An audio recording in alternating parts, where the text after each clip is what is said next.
We are on my new project, which I have named Red Fox, and this is a very important stage of construction. It's the middle of the construction, when the house is open, not covered with drywall, and all internal communications are being conducted.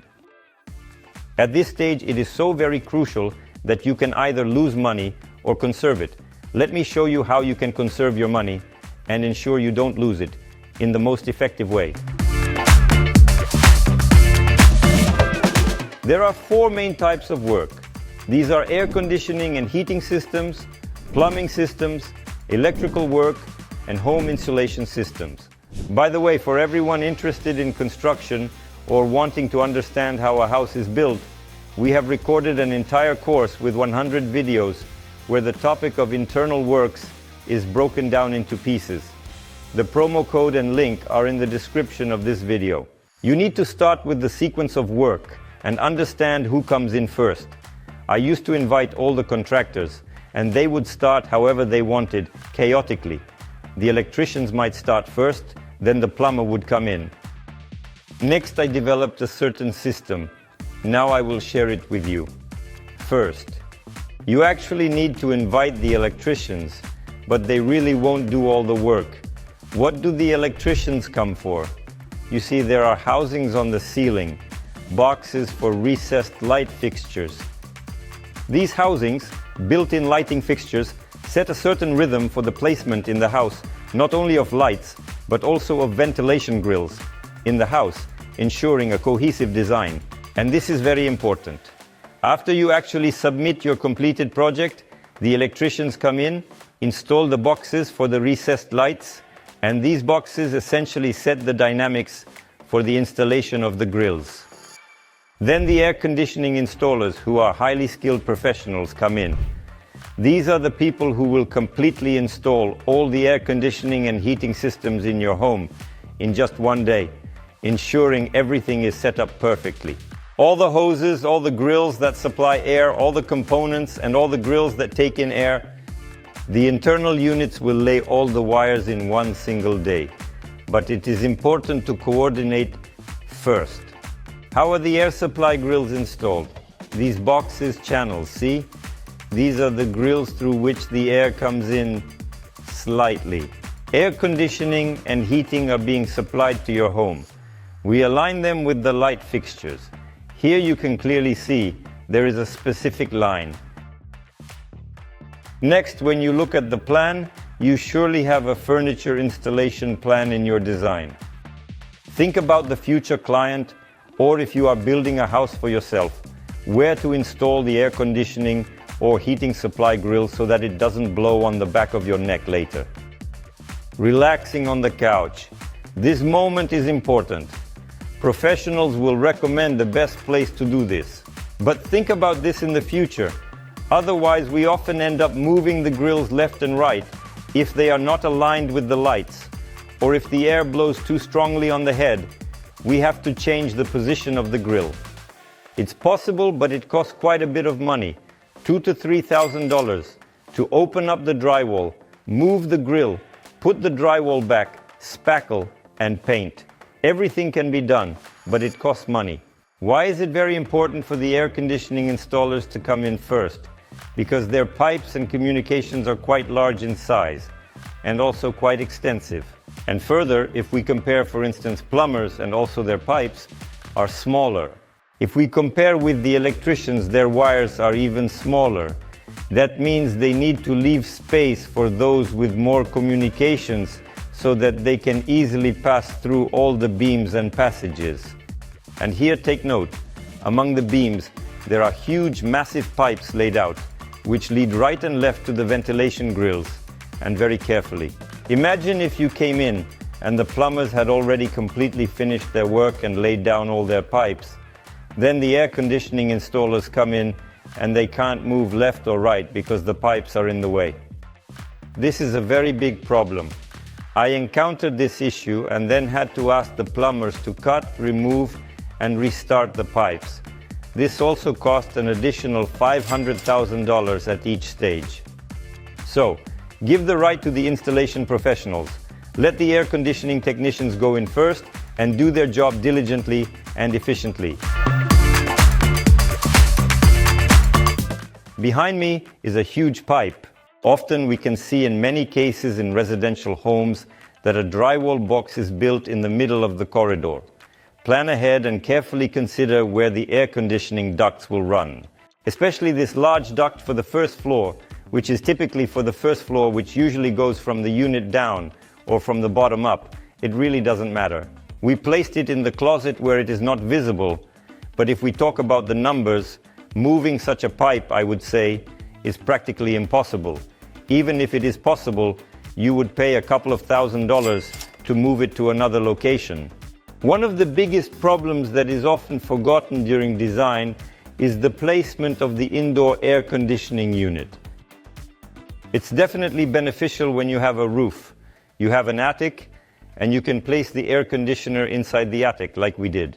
You see the horizontal unit, where it is actually indeed extremely convenient to change the filter in the future. This is also indeed extremely convenient for the client. He comes at any given time, and then open the door, and then change the filter and the air conditioner, which is indeed insulated in the attic, so you actually can't hear the noise of its operation. But if you have a flat roof, you need to think about where inside the house such a unit will be placed. If the house is large, 5,000 square feet, it will be at least 2, if not 3 units. This means there should be special spaces, special rooms. I have encountered moments when access to the unit is sometimes incredibly limited, and to remove it, you need to break through the wall and pull out the unit. Put in a new one, put the wall back, that's just practically $5,000. And by the way, at the stage when the house is still open and drywall is not yet installed, you can walk around the house, see what views are available, and think about how you can use the different rooms. And this room, it's a unique bonus for this house. Because first we added 400 square feet of additional space to this house. The house has 2,500 heated square feet. Thousands of heated Skirofit, and additionally plus 400 universal additional Skirofit, which can be either heated or unheated, depending on the specific requirement. Plus, when we built the frame, I saw this magnificent view, and we immediately added a panoramic window here to see the view of the hills. The next stage is plumbing. At this point, the plumber comes in when all the necessary work on installing air conditioners, pipes, and all the equipment is completed. The plumber has important stages. The first stage is marking. The marking needs to be done together with him. Even if you have blueprints, even if he is an extremely professional, I highly recommend absolutely and essentially doing the layout and placement of all the pipes together with the plumber. Please note, here on the wall you see the marks. These are the places where the sinks will be installed and where the pipes should come up from below directly into the furniture. If the plumber doesn't have the furniture drawings, he will most likely place it very approximately according to the plans. Also, when talking about the shower and the drain in the shower cabin, I highly recommend marking it out directly along with the drain location. Note that here the drain is in the center. I've encountered drains in this place, in that place, in various places. As they say, you can't take creativity away from a plumber. He is a highly creative person, and if you let him express that creativity, he will place the shower drain exactly where it is most convenient for him and explain that there was a structural beam below, making it impossible to place the shower drain in the center. I want to show you a mistake I made during the layout process. These two pipes are now unfortunately coming out of the window. You can't make a turn lower than 4 feet. Right now the window is approximately 36 inches, which is about 3 feet in total. Therefore, we will have to break the concrete, run a pipe through the concrete to the right area from the window, and these pipes will go upwards. This change will cost approximately around $800. 2 pipes, hot and cold. My most definitely cherished mistakes are absolutely for sure when, indeed, these pipes are swapped. Cold water is coming out of the hot tap and hot water is coming out of the cold tap. Sometimes I have encountered hot water running in the toilet. Another extremely important point. You provide the plumber with the necessary shower parts, including the faucet and shower head. For example, a faucet that turns on the water, or a faucet that redistributes water from different shower elements, such as shower heads. I unexpectedly encountered a case where the plumber mixed up the faucets in this incident, as they look very similar indeed. Imagine just how much it would really cost to remove the tiles, switch the faucets, and then put the tiles back. Such a mistake would cost at least $1,000 at least. So, pay attention to where your plumber has placed each faucet, which pipe he has installed where, and where the hot and cold water are, to provide a clear understanding and ensure proper functionality of the plumbing system.